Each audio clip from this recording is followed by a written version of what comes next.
গণতান্ত্রিক বিধি ব্যবস্থা যারা পছন্দ করেন তাদেরকে আরো তৎপর হতে হবে, আরো ঐক্যবদ্ধ হতে হবে, আরো সতর্ক হতে হবে, না হলে ভবিষ্যৎ খারাপ। খারাপ এই কারণে বলছি, ক্ষমতার চেয়ারে যারা একবার বসে সহজে এটা ছাড়তে চায় না, তারা বুঝতেও চায় না এটা তাদের কাজ না। যেমন রাজনীতিবিদরা এনজয় করতে যায় না, তারা সাধারণ মানুষের কাছে যায়। এনজিওর যে অত্যাচার, তাদের থেকে রক্ষা পাওয়ার জন্য রাজনীতিবিদের কাছে তারা আসে।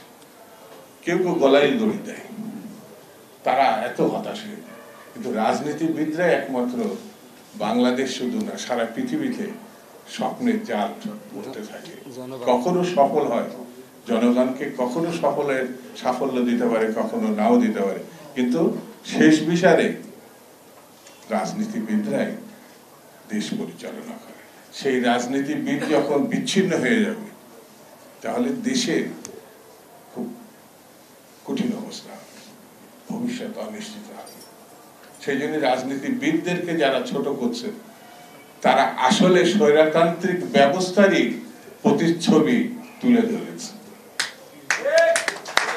রাজনীতিবিদদেরকে বলছে না 53 বছরে কি করেছেন, আরে কি ঘটনা!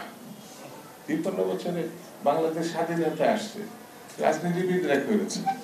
তার আগে পাকিস্তানের আমলে 21শে ফেব্রুয়ারি ছাত্র আমলে রাজনীতিবিদ, ৬২ ছাত্র আন্দোলন, ৭১ মুক্তিযুদ্ধ, তারপরে শেখ মুজিবের বিরুদ্ধে যে গণ আন্দোলন এবং একসময় তার পতন, এর প্রেক্ষাপট তো রাজনীতিবিদরা তৈরি করেছে। স্বাস্থ্যকর অল টাইম হানিকম্ব, সব সময় অল টাইম হেলদি লাইফ। তারপরে শহীদ জিয়া রহমানের মতো এত বড় রাজনীতিবিদ আর কি বাংলাদেশে কেন, পৃথিবীতে আছে কিনা আমার সন্দেহ। এটাকে আপনার চোখে পড়লো না? মানে ফ্যাসিবাদী একদল থেকে শহীদ জিয়া রহমানই তো বহুদলীয় গণতন্ত্র ফিরিয়ে আনলেন। এটা রাজনীতিবিদ না? সকল সংবাদপত্র উন্মুক্ত করে দিলেন যে 4টি বাদেশ ছিল, এটা কি রাজনীতিবিদ না? করে নাই? এগুলো চোখে দেখতে পাচ্ছেন। বেগম খালেদা জিয়ার রাজনীতি দীর্ঘ 9.5 বছর যে আন্দোলন সংগ্রাম এবং সামরিক স্বৈরাচার হোসেন মোহাম্মদের বিদায় করা, আর একটি নেতৃত্ব যার নাম আপোষের নেত্রী, চোখে পড়ে না?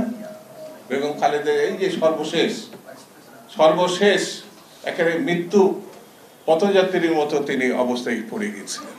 একমাত্র নেত্রী দেশনেত্রী বেগম খালেদা, চোখে পড়ে না? আর তারেক রহমান, যার নির্বাসনে প্রায় পুরো জীবনটাই তো বিদেশে কেটে গেল, চোখে পড়ে না? খালি একবার ছাত্রদের কাঁধে পা উঠিয়ে আপনারা খপনা মসনদে বসেছেন। রাজনীতিকে ছোট করবেন না, রাজনীতিবিদদের ছোট করবেন না, আন্দোলনকারীদের ছোট করবেন না, তাহলে দেশ থাকবে না। জনগণকে সংগঠিত করতে হলে আমাদের ঐক্যবদ্ধ হতে হবে এবং সতর্ক হতে হবে। চারিধারে ষড়যন্ত্র। দেখেন না, পার্শ্ববর্তী দেশের মিস্টার মোদি আমেরিকায় গেছে, কার পক্ষে দুতালি করতে? বাংলাদেশ থেকে একেবারেই ধ্বংস করে দিয়েছে, একেবারে শেষ করে দিয়েছে, গণহত্যা চালিয়েছে, ব্যাংক ব্যবস্থা একেবারে লুটপাট করে সর্বশান্ত করেছে, এই দেশটাকে একেবারে যে শেষ করে দিল। তাকে কোলে রেখে তিনি তার পক্ষে দুতালি করতে গেছিলেন আমেরিকা ভালো জবাব দিয়েছে। সেটা তো বলতে পারছে না, আড়ালে বলছে এখন নাকি দায়িত্ব ভারতের হাতে দিয়েছে।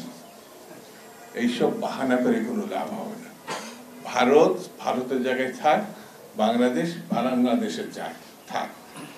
এখানে কৃতদাসের শাসন মানুষ বরদাস্ত করে নাই, এটা হলো বাস্তবতা।